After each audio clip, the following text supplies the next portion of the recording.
pesan-pesan Nabi Tuhan di akhir zaman ini, yang adalah akhirnya akhir zaman.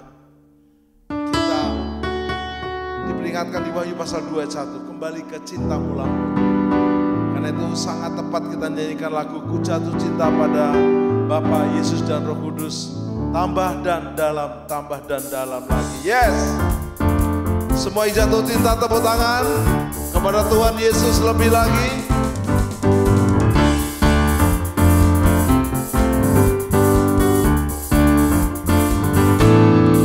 Ku jatuh cinta Padanya tambah dan dalam lagi. Ku jatuh cinta padanya tambah dan dalam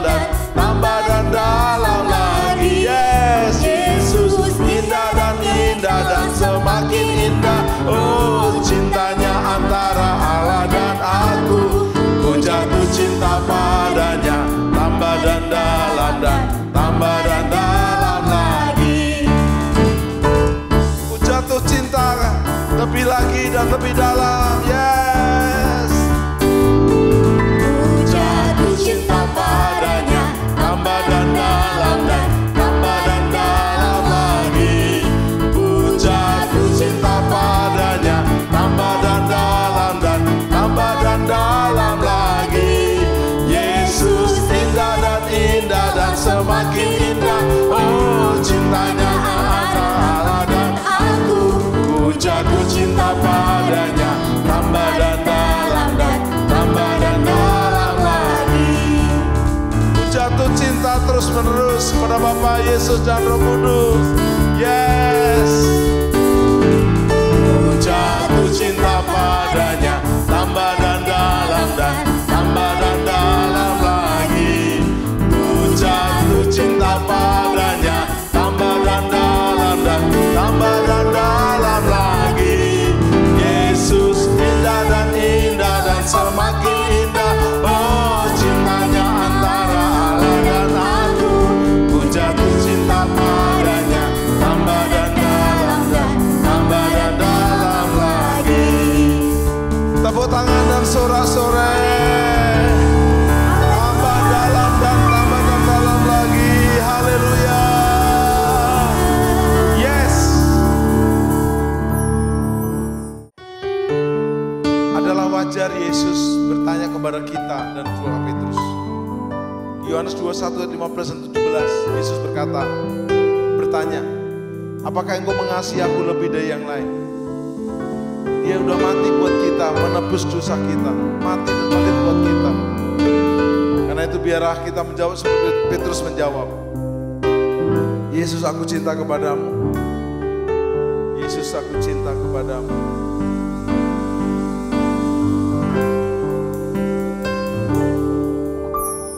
Yesus, aku cinta kepadamu. Yesus, aku cinta kepadamu. Yesus, aku cinta kepadamu. Yesusku, aku cinta. Sekali lagi katakan Yesus. Yesus, aku cinta kepadamu. Yesus, aku cinta kepadamu. Yesus, aku cinta kepadamu. Yesusku, aku cinta. Dengan segenap hatiku, dengan segenap jiwaku, hanya Engkau yang patut disembah. Yesus, tak terukur kasih-Mu. Yesus, sungguh ku cinta. Dari hati kita yang dalam kita berkata, Yesus, Yesus, aku cinta kepadamu. Aku cinta Bapa dan Roh Kudus, aku juga cinta kepadamu Yesus. dengan segenap hati, jiwa dan kekuatanku. Cinta kepadamu Yes, Yesus. Yesus. Ya, aku cinta kepadamu Yesusku, aku cinta dengan segenap hatiku, dengan segenap jiwaku. Hanya Engkau yang patut disembah. Yesus, tak terukur kasih-Mu. Yesus, sungguh ku cinta Kau. Kita katakan kembali Yesus. Yesus. Yes, Bapa, Yesus dan Roh Kudus, Allah Tritunggal yang sayang kami cintai. Yesus. Terima kasih Bapa, Aku cinta terima kasih Yesus, terima kasih Roh Kudus. Yesus, aku cinta kepadamu Yesusku, aku cinta. Angkat tangan kita bersama dengan segenap hatiku, dengan segenap jiwaku. Hanya Engkau yang patut disembah. Yesus, tak terukur kasih-Mu. Yesus, sungguh ku cinta dengan segenap hatiku, dengan segenap jiwaku. Hanya Engkau yang patut disembah. Yesus, tak terukur kasih-Mu. Yesus, sungguh ku cinta dengan segenap hatiku, dengan segenap jiwaku. Hanya Engkau yang patut disembah. Yesus, tak terukur kasih-Mu. Yesus, sungguh ku cinta dengan segenap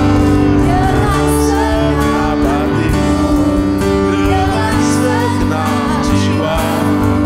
Hanya Engkau yang patut disembah. Yesus, tak terukur kasih-Mu. Yesus, sungguh ku cinta. Yesus, tak terukur kasih-Mu. Yesus, sungguh ku cinta. Sekali lagi katakan Yesus, tak terukur. Yesus, tak terukur kasih-Mu.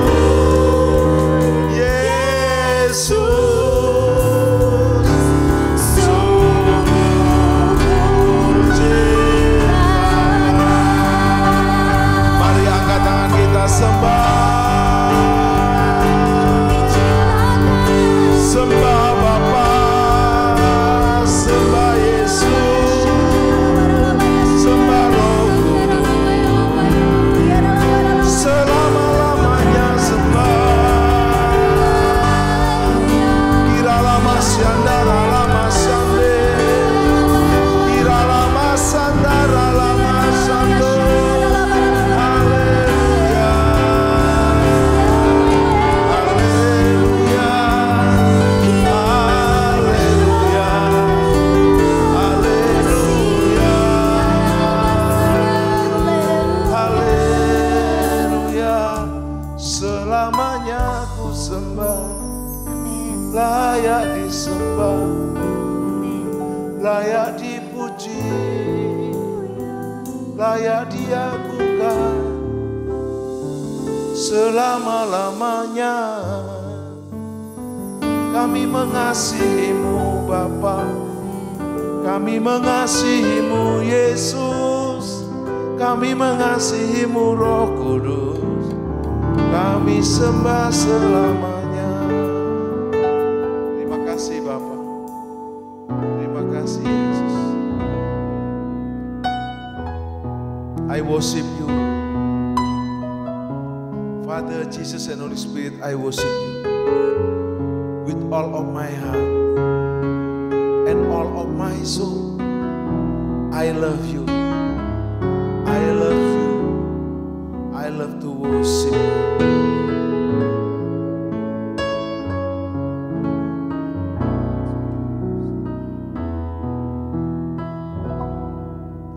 I worship You, Jesus, I worship You with all of my heart and all of my soul. I love You, I love to worship You. Together sing, I worship You, I worship. We worship You, Father, Jesus, and Holy Spirit, ever and ever, forever. With all of my heart and all of my soul. Yes, Father. Yes, Jesus. Yes, Holy Spirit.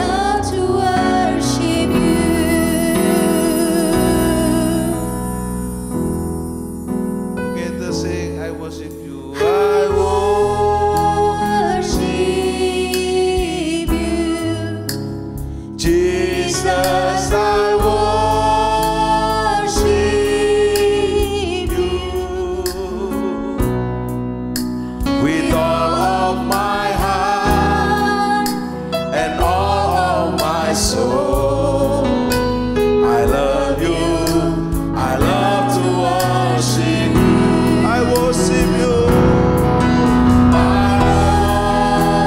worship You, Jesus, I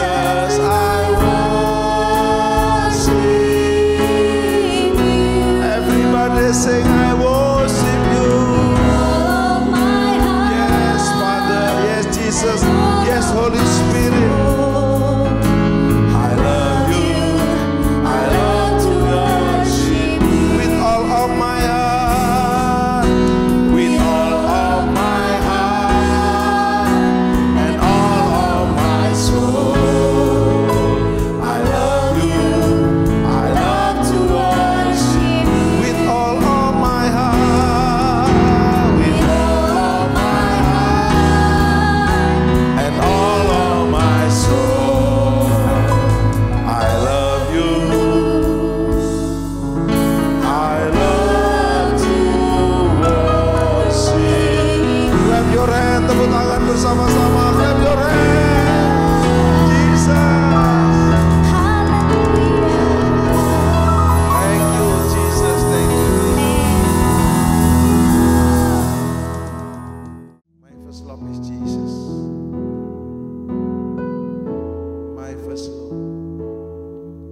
My first love is Jesus.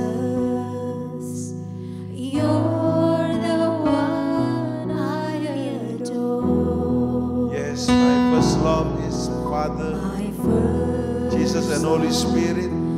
is my Savior. You're the one that I'm living for. You're the one that I'm living for.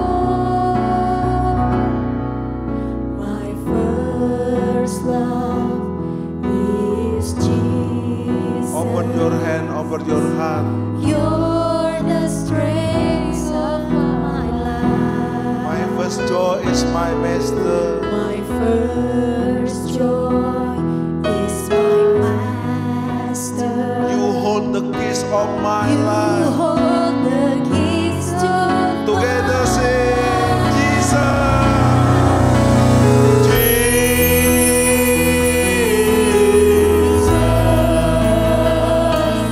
Lord Jesus, Lord Jesus, you're my first love. How I love you. Oh, how I love you.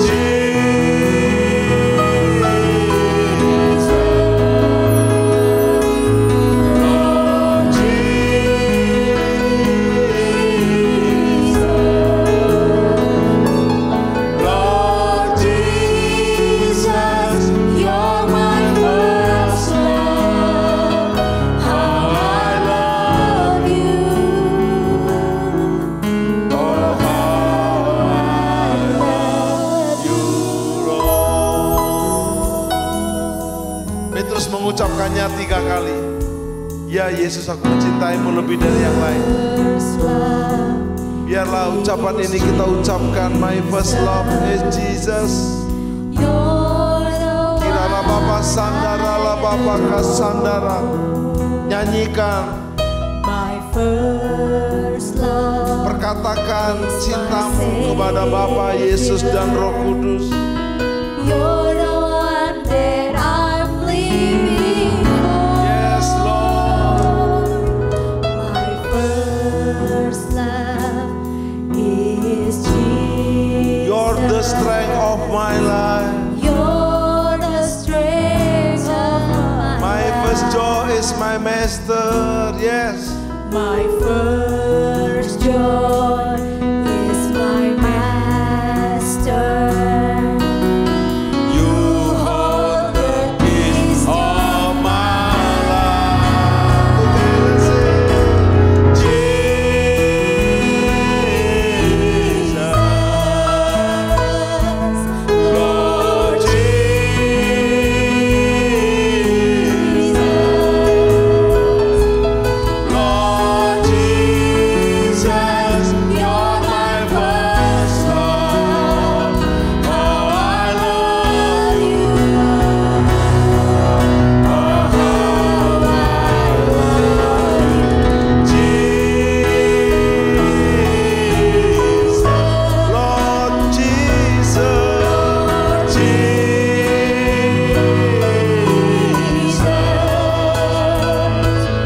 Lord Jesus, you're my first love.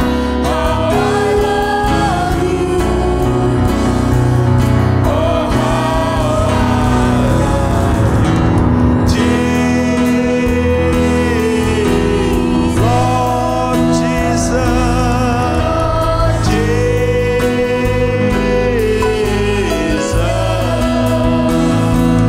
Lord Jesus, you're my first love. How I love you. Oh, how I love you, Lord. Oh, how I love you, Lord. Oh, how I love you, Lord. I love you, Father, Jesus, and Holy Spirit. I love you. Oh, I love you. Oh, I love you.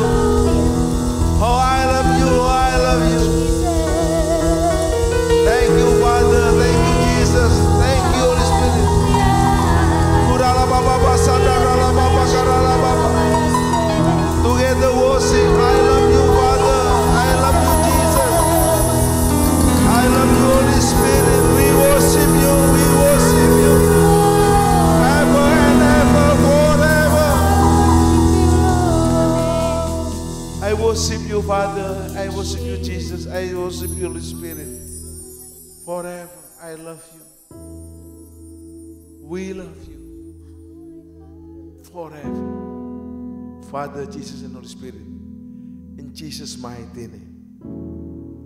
Amen.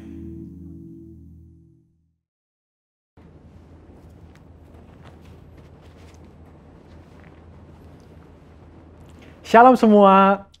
Kegerakan Pentakosta adalah kegerakan yang unik. Mengapa unik? Pernahkah saudara terbayang satu gerakan rohani yang dalam tempo 1 abad telah menyebar sampai ke 27% kekristenan yang ada? Kegerakan yang bergerak cepat ini memiliki pilar-pilar teologi yang perlu kita pahami. Pada Voice of Pentecost kali ini, kita akan membahas mengenai 5 pilar teologi Pentakosta. Apa saja 5 pilar teologi Pentakosta itu? Yang pertama, Jesus as Savior, atau pilar keselamatan. Keselamatan adalah momen di mana seorang bertobat dan menerima Yesus sebagai Tuhan dan Juru Selamat. Pengakuan iman GBI berkata, semua manusia berdosa dan kehilangan kemuliaan Allah, sehingga harus bertobat dan berpaling kepada Allah untuk menerima pengampunan dosa. Pertobatan mencakup peristiwa di mana seorang mendengar kabar Injil tentang karya Kristus, meresponi Injil dengan iman dan pertobatan, dan mengalami perjumpaan secara pribadi dengan Yesus. Hal ini yang terjadi ketika Petrus berkhotbah dalam Kisah Para Rasul 2 ayat 16-35. Di ayat 37 disebutkan bahwa orang-orang yang mendengar sangat terharu dan memberikan respon yaitu bertobat dan menerima Yesus sebagai Tuhan dan Juru Selamat. Bukankah hampir sebagian besar khotbah-khotbah dari Pentakosta menekankan akan pertobatan dan kepercayaan kepada Yesus sebagai Juru Selamat pribadi? Yang kedua, Jesus as Sanctifier, atau pilar pengudusan. Ketika seorang diselamatkan, dia memasuki proses yang bernama pengudusan. Pengakuan iman GBI berkata penyucian hidup adalah buah kelahiran baru karena percaya dalam darah Yesus, dikerjakan oleh kuasa firman Allah dan Roh Kudus, karena itu kesucian itu azas dan prinsip hidup umat Kristen. Insan Pentakosta percaya bahwa anugerah keselamatan harus diresponi dengan benar dalam takut akan Allah. Filipi 2 ayat 12-13 berkata, kerjakan keselamatanmu dengan takut dan gentar, karena Allah lah yang mengerjakan di dalam kamu baik kemauan maupun pekerjaan menurut kerelaannya. Di sini terlihat tanggung jawab orang percaya untuk mengerjakan keselamatannya atau menguduskan kehidupannya dalam takut akan Allah. Proses pengudusan ini akan kita jalani selama kita hidup dengan tujuan agar kita menjadi segambar dan serupa dengan Kristus. Pengudusan pun berbicara kita meninggalkan kehidupan lama kita ataupun kebiasaan lama kita yang tergolong dosa dan menjadi pribadi yang baru di dalam Kristus. Tidak lagi hidup di dalam dosa. Yang ketiga, Jesus as Spirit Baptizer, atau pilar baptisan Roh Kudus. Ini adalah bagian penting dan merupakan pilar sentral yang mengikat keseluruhan 5 pilar yang ada. Baptisan Roh Kudus yang dimaksud adalah baptisan yang dialami setelah seorang lahir baru, sebuah pengalaman yang juga bisa disebut sebagai kepenuhan roh, pencurahan roh, dan menerima Roh Kudus. Tanda awal seorang dibaptis oleh Roh Kudus adalah dia berkata-kata dalam bahasa roh sebagaimana yang diilhamkan oleh Roh Kudus.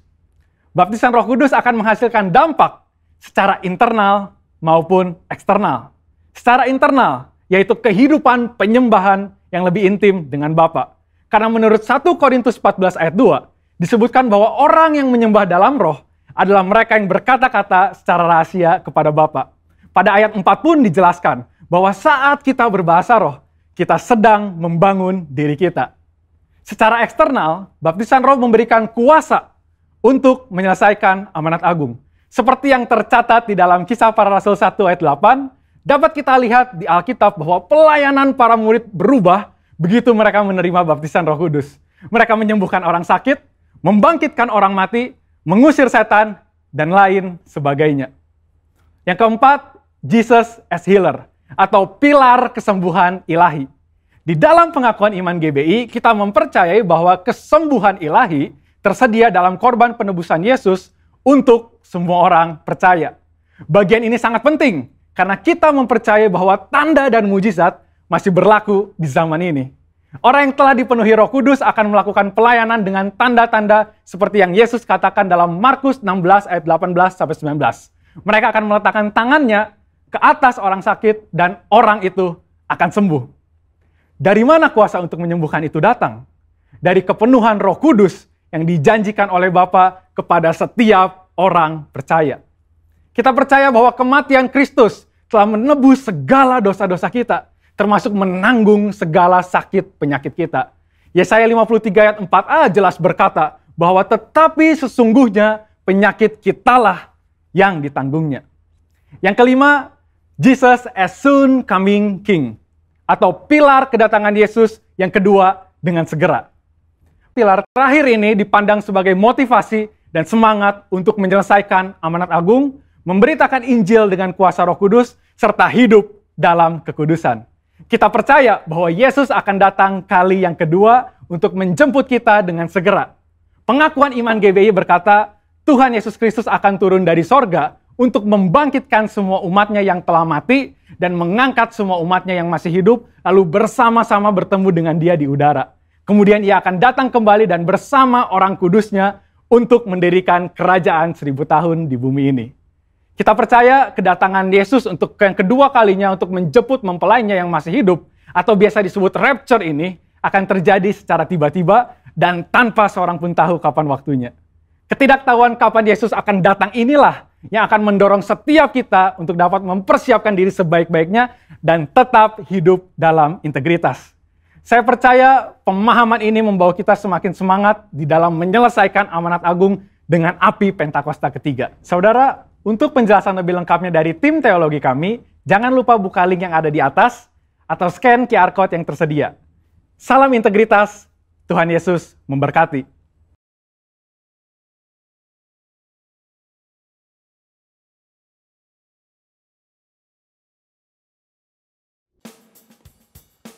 Apa yang dimaksudkan dengan Pentakosta ketiga? Api Pentakosta menyala, api Pentakosta menyala, api, api, api, api, api, api Pentakosta ketiga. 1. Pentakosta ketiga adalah pencurahan Roh Kudus yang dahsyat di zaman now melebihi yang terjadi di Azusa Street.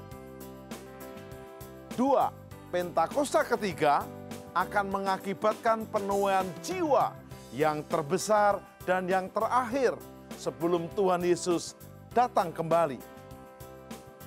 3. Pentakosta ketiga akan membangkitkan generasi Yeremia, yaitu anak-anak muda yang dipenuhi Roh Kudus, cinta mati-matian kepada Tuhan Yesus, tidak kompromi terhadap dosa, dan akan bergerak untuk memenangkan jiwa.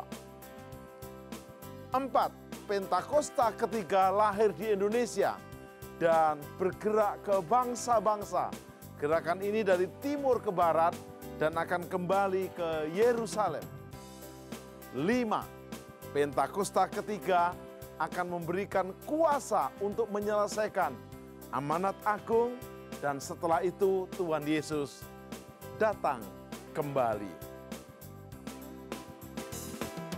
Api Pentakosta menyala, api Pentakosta menyala, api, api, api, api, api, api Pentakosta ketiga, api Pentakosta ketiga.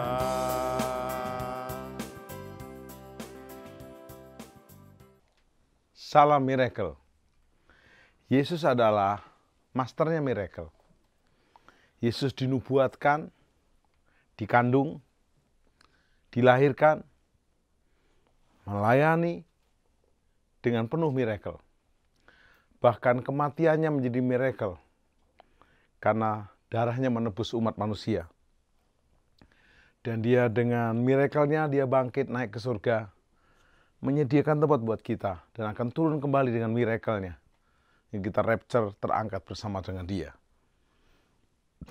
Saat ini kita akan menggali firman Tuhan dengan tema Yosia, sang history maker.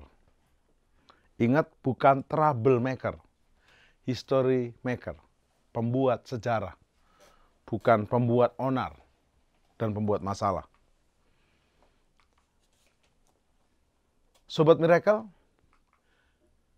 ayat bacaan kita dari 2 Raja-Raja pasal 23 ayat 25. Sebelum dia tidak ada raja seperti dia yang berbalik kepada Tuhan dengan segenap hatinya dan dengan segenap jiwanya dan dengan segenap kekuatannya sesuai dengan segala Taurat Musa. Dan sesudah dia tidak ada bangkit lagi yang seperti dia. Wow. Benar-benar Yosia ini sang history maker. Sebelum, saat, sesudahnya nggak ada seperti dia. Karena apa? Dengan segenap jiwa, hati, kekuatannya, mengikuti segala Taurat firman Tuhan. Siapa itu Yosia? Dari kata asyuyah, artinya dasar atau fondasi. Dan Yah, Tuhan menopang. Jadi dasarnya karena Tuhan yang menopang. Yosia adalah seorang raja yang lahir dari seorang ayah dan kakek yang tidak takut akan Tuhan. Dengan segala tingkah laku mereka yang jahat. Nama ayahnya adalah Amon dan nama kakeknya adalah Manase. Yosia berumur 8 tahun pada waktu ia menjadi raja. Dan 31 tahun lamanya ia memerintah di Yerusalem. Nama ibunya adalah Yedida binti Adaya dari Boskat.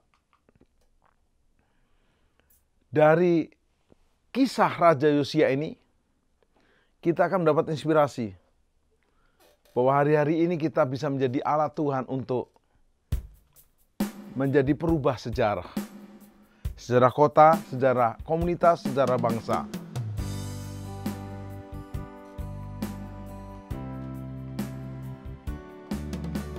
Syukur untuk setiap rencanamu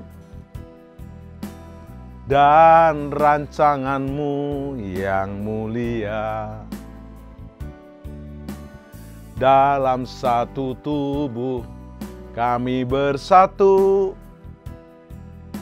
menjadi duta kerajaan-Mu.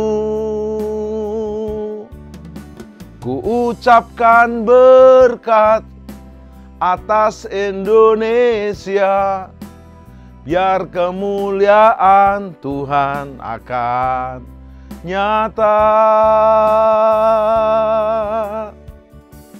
Bagi bangsa ini kami berdiri dan membawa doa kami kepadamu. Sesuatu yang besar pasti terjadi dan mengubahkan negeri kami.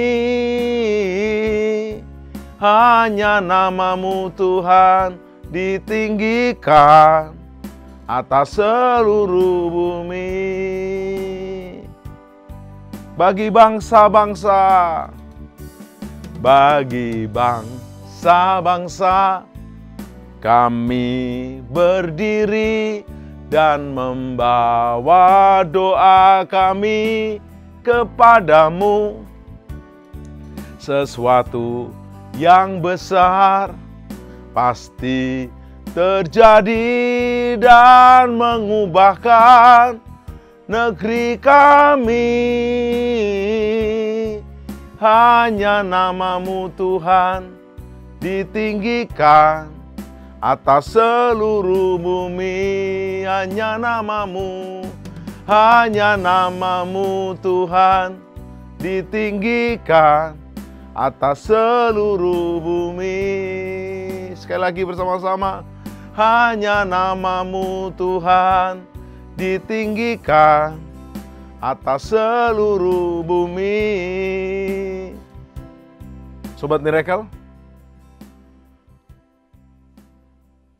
kalau Anda dan saya tidak menjadi history maker, pengubah sejarah, kita akan menjadi korban sejarah. Atau mungkin yang dasar adalah pengisi sejarah. Lahir, besar, sekolah, kuliah, kerja, menikah, punya anak, lalu mati. Kita harus siap bersama firman Tuhan yang menyertai hidup kita di dalam Bapa, Yesus, dan Roh Kudus. Kita boleh berubah dari mungkin problem maker menjadi history maker. Mari kita lihat latar belakang daripada kisah Yosia ini. Raja Yosia adalah salah satu raja di dalam sejarah kerajaan Yehuda, Israel bagian selatan, yang mempunyai track record yang sungguh mengagumkan. Di dalam sejarah raja-raja Israel dan Yehuda tidak banyak ditemukan raja yang benar di mata Tuhan. Di antara sekian yang takut akan Tuhan, terdapat hanya beberapa nama raja yang benar-benar takut akan Tuhan. Kelahirannya sudah dinubuatkan sebagai pemimpin yang reformis.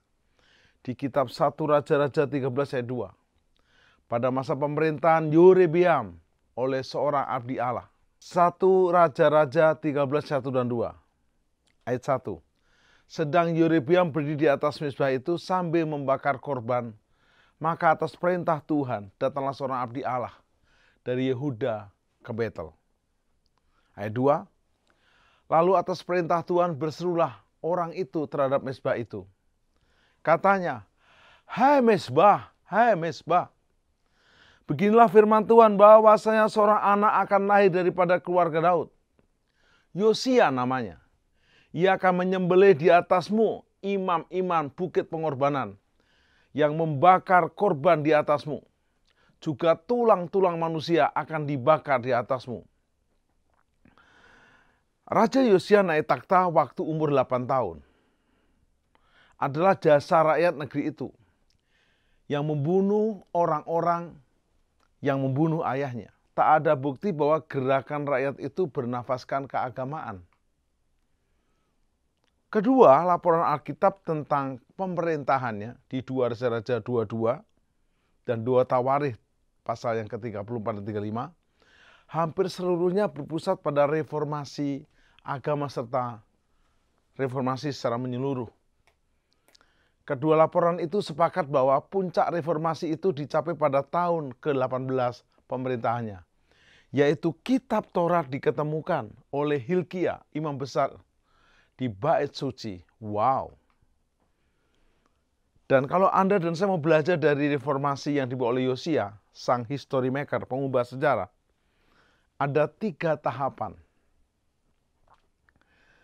Yang pertama, pada tahun ke-8 pemerintahannya, ia sendiri secara pribadi meninggalkan agama yang sudah menyimpang, yang sifatnya politeisme, yang dianut pemerintahan terdahulu.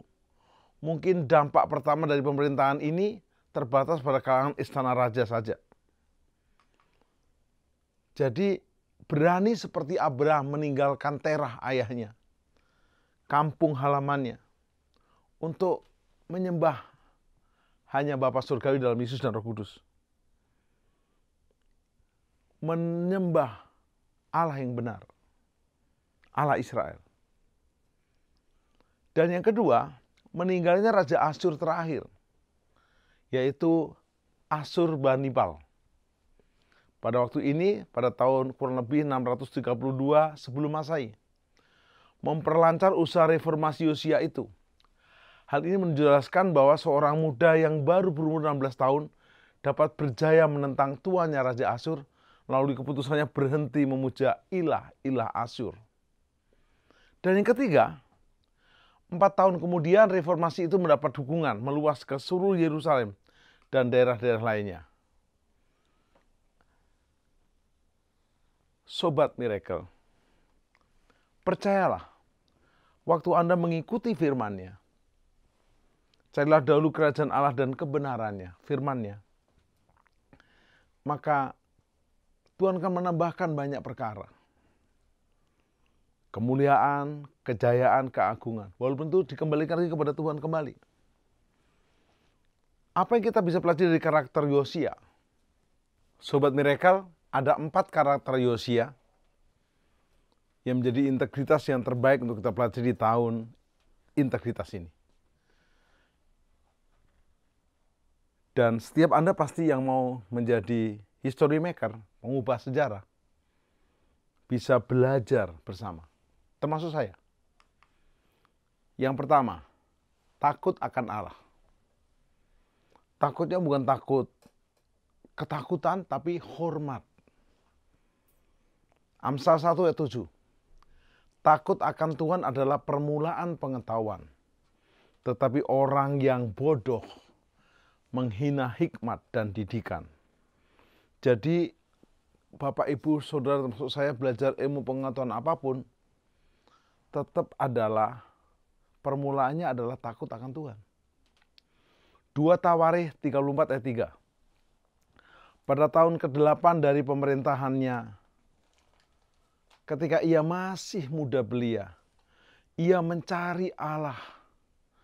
Yaitu mencari Allah Daud bapa leluhurnya. Wow, keren. Jadi takut akan Allah adalah keputusan untuk mengawali Anda punya integritas yang terbaik di tahun-tahun ke depan untuk menjadi history maker. Setelah 4 tahun mencari Tuhan dengan sungguh-sungguh, petualangan reformasinya mulai dilakukan. 2 Tawarikh 34 ayat 3, dan pada tahun ke-12 ia mulai mentahirkan Yehuda. Mentahirkan Yerusalem daripada bukit-bukit pengorbanan, tiang-tiang berhala, patung-patung pahatan, dan patung-patung tuangan. Dia sangat reformis, berani. Jadi takut akan Tuhan adalah dasar dari segalanya. Waktu saya dan saudara tidak takut Tuhan, selesai sudah. Apapun kita kerjakan, nothing. Yang kedua, peka terhadap suara Tuhan. 2 Raja-Raja 22 ayat 11. Segera sesudah raja mendengar perkataan kitab Taurat itu, dikoyakkannya lah pakaiannya. Begitu dia mendengar firman-Nya, dia berekspresi, berespon dengan benar. Ayat 13 berkata, pergilah dan mintalah petunjuk Tuhan bagiku, bagi rakyat dan bagi seluruh Yehuda, tentang perkataan kitab yang ditemukan ini. Sebab hebat kehangatan murka Tuhan yang menyala-nyala terhadap kita. Oleh karena nenek moyang kita tidak mendengarkan perkataan kitab ini dengan berbuat tepat seperti yang tertulis di dalamnya. Faktor yang membuat Yosia mengoyakkan pakaiannya adalah bagian-bagian yang berisi hukuman yang akan menimpa kerajaannya. Dan ini dibutuhkan sebuah kepekaan untuk dapat mengerti isi firman Tuhan. Jika dihubungkan dengan sebuah keadaan. Sobat Miracle, ayo. Anda dan saya membangun sebuah relasi hubungan. Anda tidak pernah bisa dekat dengan Allah kalau Anda tidak membangun hubungan. Bangun keintiman, hubungan yang kudus. Kalau kita udah dekat, berhubungan dengan kudus, Tuhan memberikan sensitivitas terhadap suara Tuhan yang sangat penting hari-hari ini. Di era pandemi yang berkelanjutan, sambung menyambung, Anda harus melangkah dengan langkah-langkah yang jelas. Jangan sampai menyimpang, walaupun sedikit menyimpang, lama-lama menjadi berdikit-dikit dan menjadi bukit. Apalagi kalau firman Tuhan dibacakan secara general, umum. Tidak akan menjadi rema dan juga menjadi pribadi buat kita. Pastikan hari-hari ini dengarkan firman-Nya. Wahyu 1:3 berkata, berbahagialah orang yang membaca, mendengar dan menuruti firman-Nya. Waktunya sudah amat sangat singkat. Yang ketiga, tegas. Pasal 23 ayat 3, sesudah itu berdirilah raja dekat tiang, dan diadakannya lah perjanjian di hadapan Tuhan, untuk hidup dengan mengikuti Tuhan.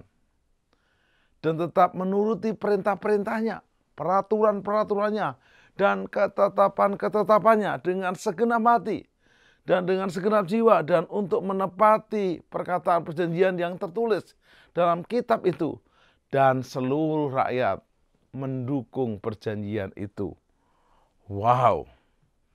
Pasal 23 ayat 4, raja memberi perintah kepada imam besar Hilkia dan kepada para imam tingkat 2 dan kepada para penjaga pintu untuk mengeluarkan dari bait Tuhan segala perkakas yang telah dibuat untuk Baal atau Asyera. Wow. Dan untuk segala tentara langit. Lalu dibakarnyalah semuanya itu di luar Yerusalem, di padang-padang Kidron, dan diangkutnyalah abu itu ke Betel. Bapak, Ibu, Saudara, ketegasan yang benar-benar tegas. Tegas, tidak kompromi. Tidak ada sinkritisme. Apa itu sinkritisme? Sinkritisme itu perjinahan rohani. Tuhan iya, dukun iya. Oh, ngeri.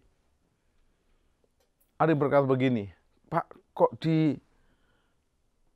ruangan dalam ada salib, di depan ada minyak babi. Oh iya, kalau minyak babi tidak tembus baru salib, atau sebaliknya. Itu namanya sinkritisme. Mengikut Yesus tapi masih ngitung-ngitung hari. Masih ke orang pintar, masih ke paranormal. Hati-hati, terlalu sering ke paranormal, bahkan pergi ke paranormal menjadi abnormal. Pasal 23 ayat 6. Dibawanyalah tiang-tiang berhala di dalam rumah Tuhan keluar ke kota Yerusalem, ke sungai Kidron, lalu dibakarnyalah di situ. Ditumbuknya halus-halus menjadi abu. Kemudian dicampakkannya abunya ke kuburan rakyat jelata. Sobat Miracle, mari tegas dalam segala perkara untuk hanya ikut-ikuti Yesus. Mengikuti Tuhan. Pasal 23 ayat 7. Raja merobohkan petak-petak pelacuran bakti yang ada di rumah Tuhan. Tempat orang-orang perempuan bertenun sarung untuk Asyera. Wow, perjinahan. Bapak, Ibu, Saudara, yang keempat terakhir, bersih. Awal dari pemujaan berhala di Yehuda setelah zaman hakim-hakim adalah setelah jatuhnya Raja Salomo mengikuti tindak tanduk istri-istri asingnya. Salomo mencoba menikah secara politik, menikahi putri Mesir, putri Kasdim, putri Babel, semua putri-putri asing dinikahi untuk menjalin persahabatan sebanyak-banyaknya, dan Salomo terpeleset. Di Samaria, Israel Utara, tradisi pemujaan berhala dijadikan sebagai dasar hukum pada zaman Yerobeam bin Nebat, mengerikan. Tetapi Yosia, raja muda, sang history maker, menyadari bahwa dengan memberantas praktek kejahatan sampai ke akar-akarnya, itulah yang akan menyelesaikan berbagai persoalan sosial dan tentunya awal dari pemulihan hubungan dengan Tuhan. Pasal 23 ayat 10. Ia menajiskan juga Tofet yang ada di lembah Ben Hinnom, supaya jangan orang mempersembahkan anak-anaknya sebagai korban dalam api untuk dewa Moloch. Ngawur, ini penyembahan orang Kanaan asli yang dihukum Tuhan. Karena itulah jangan diikuti. Tapi Yosia tegas dan membersihkan semuanya. Pasal 23:11. Dibuangnyalah kuda-kuda yang ditaruh oleh raja-raja Yehuda untuk dewa matahari di pintu masuk rumah Tuhan, dekat bilik Natan Melek, pegawai istana yang tinggal di gedung samping, juga kereta-kereta dewa yang dibakarnya dengan api. Wow. Pasal 23:12, mesbah-mesbah yang ada di atas sotoh, tempat perangin-anginan, ahas yang dibuat oleh Raja Yehuda, dan mesbah-mesbah yang dibuat Manase di kedua pelataran rumah Tuhan, dirobohkannya oleh raja dan diremukkan di sana, lalu dicampakkannya abunya ke sungai Kidron. Pasal 23:13, bukit-bukit pengorbanan yang ada di sebelah timur Yerusalem, di sebelah selatan bukit kebusukan, dan yang didirikan oleh Salomo, Raja Israel, untuk Asitoret, dewa kejijikan, sembahan orang Sidon, dan untuk Kamos, dewa kejijikan, sembahan Moab, dan untuk Milkom, dewa kekejian, sembahan orang Amon, dinajiskan oleh raja, dihancurkan, dibersihkan sebersih-bersihnya, supaya tuntas tas. Pasal 23:14, ia memecahkan tugu-tugu berhala dan menebang tiang-tiang berhala, lalu ditimbuninya tempat-tempat itu dengan tulang-tulang manusia. Bapak, Ibu, Saudara, ketegasan ini penting untuk membersihkan segalanya. Karena Allah itu Allah yang cemburuan. di hukum Ten Commandment, 10 perintah Allah, jangan ada ilah lain. Keluaran 20. Akulah Tuhan Allah, tidak ada ilah lain. Jangan sebut Allah sembarangan. Bangsa-bangsa sedang dalam kegelapan, Yesaya 60 ayat 1. Tapi terang Tuhan terbit atasmu. Biarlah pujian ini menginspirasi kita untuk jadi berkat buat Indonesia dan bangsa-bangsa.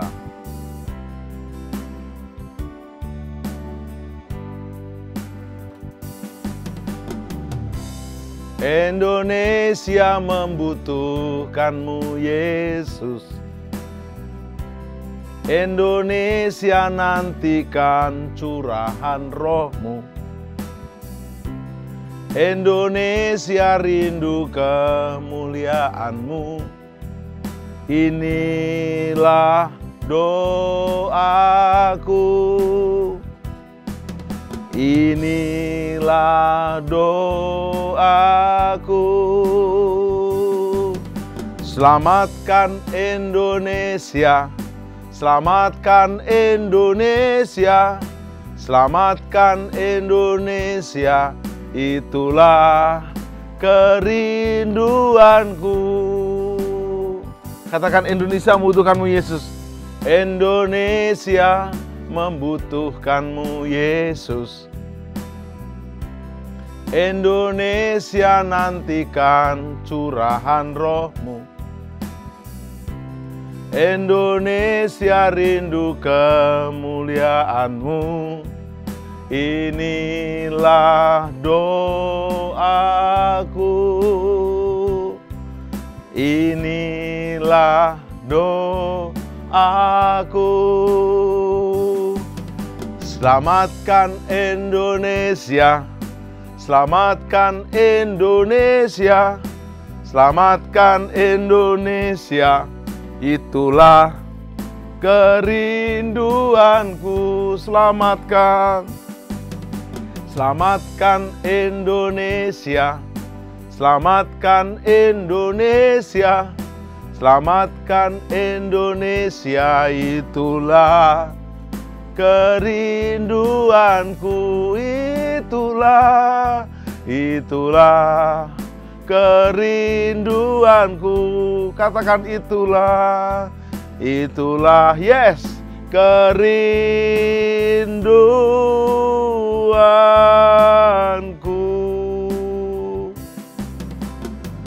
Sobat Miracle, sang history maker, bukan trouble maker. Yuk bangkit. Bahwa hari-hari ini saudara dibutuhkan oleh bangsa ini. Bangkitlah menjadi teranglah. Terangmu telah datang. Semua kita pernah gagal dan pernah juga hidup salah arah, salah arus. Tadi pada closing, hari ini kita akan belajar bahwa saya dan saudara sungguh-sungguh untuk ambil keputusan yang tepat menuju menjadi pribadi yang punya integritas sang history maker. Tentu Anda berkata, saya mulainya dari mana, Pak? Perjalanan 1 mil dimulai dari langkah pertama. Untuk menjadi perubah sejarah dimulai dari diri kita dulu. Raja Yosia mencari Tuhan di usianya yang belia dan tekun berjalan dan berakar dalam Tuhan. Pastikan hari ini mulai cari Tuhan lebih. Masuk dalam penyembahan sejak fajar pagi hari. Siang, sore, dan ia 3 hari sekali menghadap kepada Tuhan. Daud berkata, 7 kali dalam sehari aku tidak memuji-muji nama Tuhan. Bangun, penyembahan kepada Dia, hidup hanya untuk Dia, dan siap hanya taat kepadanya. Seperti Daud, dia juga menyelesaikan kehendak Bapa pada zamannya, karena dia berkenan kepada Tuhan dan hanya melakukan kehendak Tuhan. Mari kita berdoa. Bapa, biar kami belajar dari Yosia, cucu keturunan Daud, yang mengikuti firman di atas segalanya. Biarlah kami didapati seperti Kisah Rasul 13 ayat 22. Tentang Daud, tentang Yosia, tentang kami. Didapati berkenan kepada Tuhan dan hanya melakukan kehendak Tuhan. Kalau ada yang jauh dari Tuhan, menjadi anak terhilang, bertobatlah kami hari ini. Dan kami mau kembali, menjadi anak yang hilang kembali. Kalau ada yang meninggalkan pelayanan, kamu kembali ke pelayanan. Tuhan menyertai kami sampai akhir zaman. Sampai rapture. Sampai selama-lamanya. Dalam berkat Bapa, Tuhan Yesus dan Roh Kudus. Amin. Deklarasi iman Mazmur 91. Dalam lindungan Allah. Orang yang duduk dalam lindungan yang maha tinggi dan bermalam dalam naungan yang maha kuasa akan berkata kepada Tuhan, tempat perlindunganku dan kubu pertahananku, Allahku yang kupercayai. Sungguh, dialah yang akan melepaskan engkau dari jerat penangkap burung, dari penyakit sampar yang busuk. Dengan kepaknya ia akan menudungi engkau, di bawah sayapnya engkau akan berlindung. Kesetiaannya ialah perisai dan pagar tembok. Engkau tak usah takut terhadap kedahsyatan malam, terhadap panah yang terbang di waktu siang, terhadap penyakit sampar yang berjalan di dalam gelap, terhadap penyakit menular yang mengamuk di waktu petang. Walau 1.000 orang rebah di sisimu, dan 10.000 rebah di sebelah kananmu, tetapi itu tidak akan menimpamu. Engkau hanya menontonnya dengan matamu sendiri, dan melihat pembalasan terhadap orang-orang fasik. Sebab Tuhan ialah tempat perlindunganmu, yang maha tinggi telah kau buat tempat perteduhanmu. Malapetaka tidak akan menimpa kamu, dan tulah tidak akan mendekat kepada kemahmu. Sebab malaikat-malaikatnya akan diperintahkannya kepadamu untuk menjaga engkau di segala jalanmu. Mereka akan menatang engkau di atas tangannya, supaya kakimu jangan terantuk kepada batu. Singa dan ular tedung akan kau langkai. Engkau akan menginjak anak singa dan ular naga. Sungguh hatinya melekat kepadaku, maka aku akan meluputkannya. Aku akan membentenginya, sebab ia mengenal namaku. Bila ia berseru kepadaku, aku akan menjawab. Aku akan menyertai dia dalam kesesakan. Aku akan meluputkannya dan memuliakannya. Dengan panjang umur akan kukenyangkan dia, dan akan kuperlihatkan kepadanya keselamatan daripadaku. Mazmur 91. Dalam lindungan Allah, Bapa Surgawi, Yesus Kristus, dan Roh Kudus.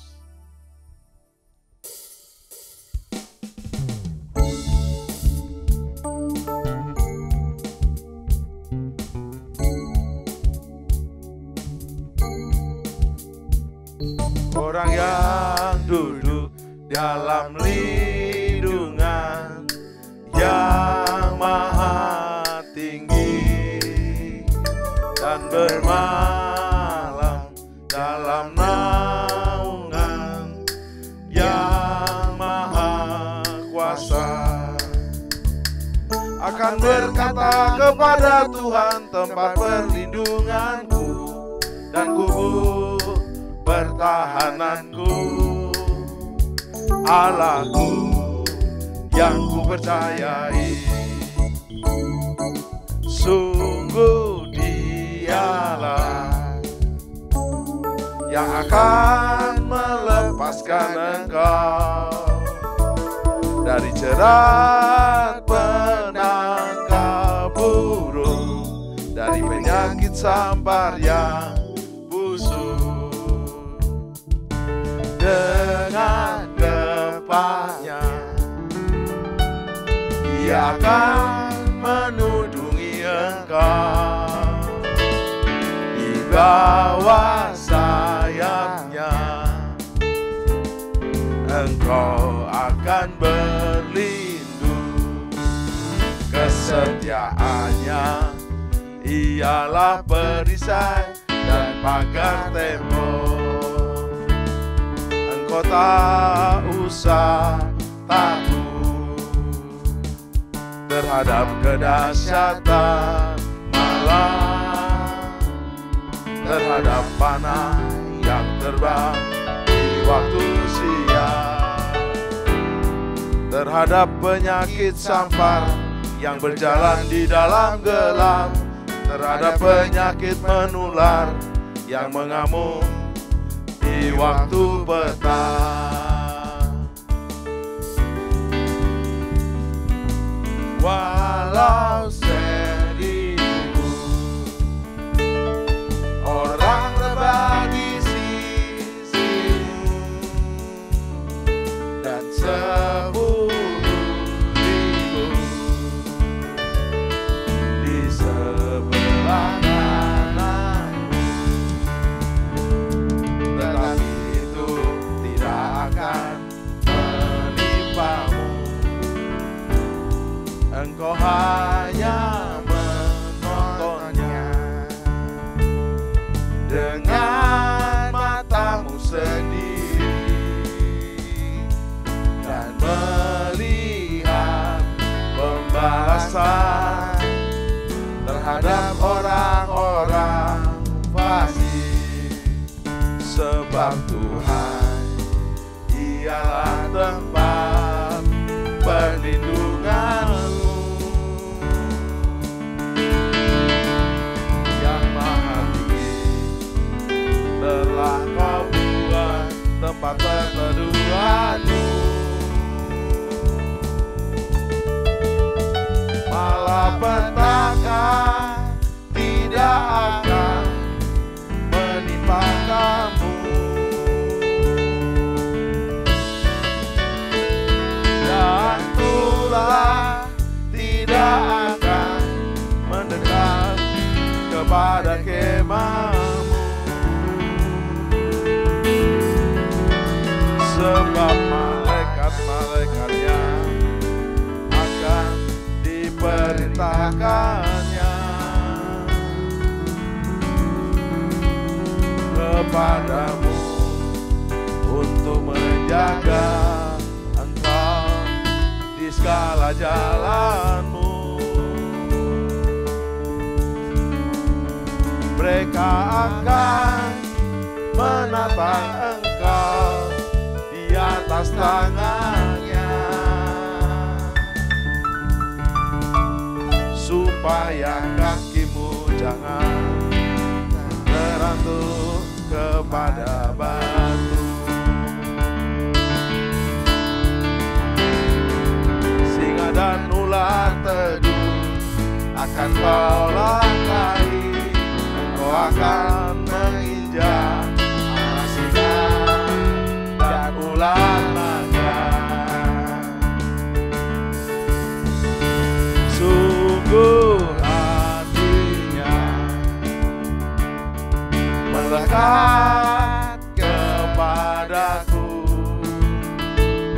maka aku akan meluputkannya. Aku akan membentenginya, sebab dia mengenal namaku. Bila ia berseru kepadaku, aku akan menjawab. Aku akan menyertai dia dalam kesesakan. Aku akan meluputkannya dan memuliakannya. Dengan panjang umur akan ku kenyangkan dia, dan akan ku perlihatkan kepada pada